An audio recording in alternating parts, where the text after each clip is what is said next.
வணக்கம். ஸ்ரீபெரும்புதூர் சிவன் கோயில் பக்கத்தில் இருக்க பொது கழிப்பிடத்தில் இருக்கோம் நம்ம. ஸோ நம்ம தொடர்ந்து சமூக வலைத்தளத்தில் பதிவிட்டு அதுக்கப்புறம் சம்மந்தப்பட்ட துறையினருக்கு நம்ம வந்து மனுவாகவும் கொடுத்துருந்தோம். ஸோ இந்த பொது கழிப்பிடத்தை திறக்கணும் அப்படிங்கிறதுக்காக. ஸோ முதல்ல நம்மளுக்கு நவம்பரில் பதில் வந்து திறந்துருந்தது அப்படின்ட்டு, பட் அதுக்கப்புறம் அவங்க திறக்கலை. ஸோ கிட்டத்தட்ட நவம்பர், டிசம்பர், ஜனவரி, பிப்ரவரி 4 மாதம் ஆயிருக்கு. 5 மாதம் ஆயிடுச்சு இந்த பொது கழிப்பிடத்தை திறந்து மக்கள் பயன்பாட்டுக்கு கொண்டு வரத்துக்கு. கட்டி எல்லாமே முடிச்சிட்டாங்க, பட் பயன்பாட்டுக்கு கொண்டு வரதுக்கு இத்தனை மாதம் ஆயிருக்கு அப்படிங்கிறது அது கவலைக்குரிய விஷயம்தான். பட் பரவாயில்ல. ஸோ இப்போவாவது அதை வந்து திறந்து விட்டுருக்காங்களே அப்படிங்கிறது நம்ம சந்தோஷப்பட வேண்டியதாக இருக்குது. இன்னொன்று, நம்ம வந்து பார்த்துருந்த போது இங்கே வந்து இப்போ நம்ம ஒரு பொது கழிப்பிடம் நம்ம போகிறோம் அப்படின்னா எந்த பக்கம் ஆண்கள் எந்த பக்கம் பெண்கள் அப்படிங்கிறது நம்ம கண்டிப்பாக பார்ப்போம். தப்பாக போயிட முடியாது இல்லையா? அப்படி அன்றைக்கி வந்து பார்க்கும்போது அப்படி எதுவுமே இல்லை. இங்கே ஒரு ஊழியர் ஒருத்தவங்க இருந்தாங்க. நம்ம அவங்ககிட்ட கேட்கும்போது நம்ம ஒட்டுவீங்களா அப்படிங்கிறது கேட்டோம். ஆமாம் ஒட்டுவோம் கொஞ்ச நாள் கழிச்சு அப்படிங்கிறது சொன்னாங்க. பட் அதுக்கப்புறமும் கிட்டத்தட்ட 3-4 நாள் ஆயிடுச்சு, எதுவுமே அந்த மாதிரி ஒட்டப்படவே இல்லை. ஸோ இதனால் குழப்பங்கள் ஏற்படுறதுக்கான வாய்ப்புகள்லாம் ரொம்ப அதிகம். ஸோ நம்ம பார்த்தோம், சரி ஓகே நம்மளே ஒரு A4 ஷீட்டில் பிரிண்ட் எடுத்து வந்து ஒட்டிடலாம் அப்படின்ட்டு இப்போ வந்து ஒட்டியிருக்கோம். ஸோ இந்த சைடு ஒன்றும் அந்த சைடு ஒன்றும் ஒட்டியிருக்கோம். அன்றைக்கி கேட்கும்போது சொன்னாங்க இந்த சைடு ஆண்கள் அந்த சைடு பெண்கள் அப்படிங்கிறத சொன்னாங்க. ஸோ அதை வச்சு தான் நம்ம ஓட்டினோம். இதை கூட ஒட்ட மாட்டாங்களா அப்படிங்கிற கேள்வி உங்களுக்கு எழுந்த மாதிரியே தான் எங்களுக்குமே எழுது.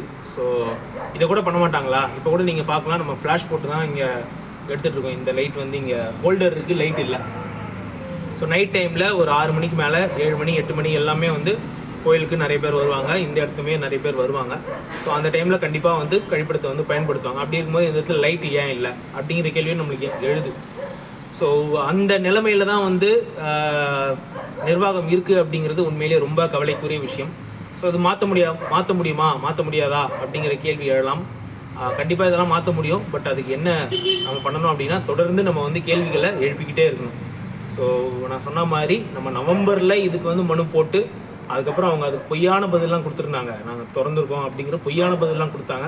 ஸோ தொடர்ந்து நம்ம வந்து பல்வேறு வகையில் முயற்சி எடுத்ததன் விளைவாக தான் இப்போ இதை வந்து திறந்து பகல் டைமில் யூஸ் பண்ணிகிட்ருக்கோம். ஸோ இப்போ 10 மணிங்கிறதுனால க்ளோஸ் பண்ணியிருக்காங்க. ஸோ தொடர்ந்து நம்ம கேள்விகள் எழுப்பினதுனால தான் திறந்துருக்காங்களே. ஸோ அந்த மாதிரி நம்ம கேள்விகளை தொடர்ந்து எழுப்பிக்கிட்டே இருப்போம். அது இந்த நிர்வாகத்தை கரெக்டான பாதையில் வந்து பயணிக்க வைக்கும் அப்படிங்கிறத நம்ம நம்புகிறோம். ஸோ எல்லாருமே தொடர்ந்து நம்ம கேள்வி கேட்போம். மக்கள் நம்மளுக்கு வந்து இந்த ஜனநாயக கடமை வாக்களிக்கிறது, அதையும் தாண்டி இந்த வாக்களிக்கிறது அப்படிங்கிறது நம்மளுடைய ஜனநாயக கடமைகளில் ஒன்று. அது மட்டுமே ஜனநாயக கடமை கிடையாது. பட் நம்மளுக்கு வந்து காலங்காலமாக புரிய வச்சிருக்கிறது அதுதான். இந்த சமூகம் வந்து காலமாக என்ன நம்மளுக்கு வந்து கற்றுக் கொடுத்துருக்கு அப்படின்னா, ஓட்டு போடுறது மட்டும்தான் ஜனநாயகம் அப்படிங்கிற மாதிரியான ஒரு விஷயத்த தப்பாக வந்து நம்மளுக்கு வந்து கற்றுக் கொடுத்துருக்காங்க. இப்போ நம்ம அந்த கற்றுக்கிட்ட விஷயத்த அப்படி விட்டுட்டு அதுவும் ஒரு கடமை அப்படிங்கிறத உணர்ந்துட்டு நம்ம தொடர்ந்து கேள்விகள் கேட்டுகிட்டே இருக்கணும் அப்படிங்கிறத நம்ம உணர்ந்து நம்ம வந்து தொடர்ந்து கேள்விகளை கேட்போம். ஸோ மாற்றம் நிச்சயம். நன்றி.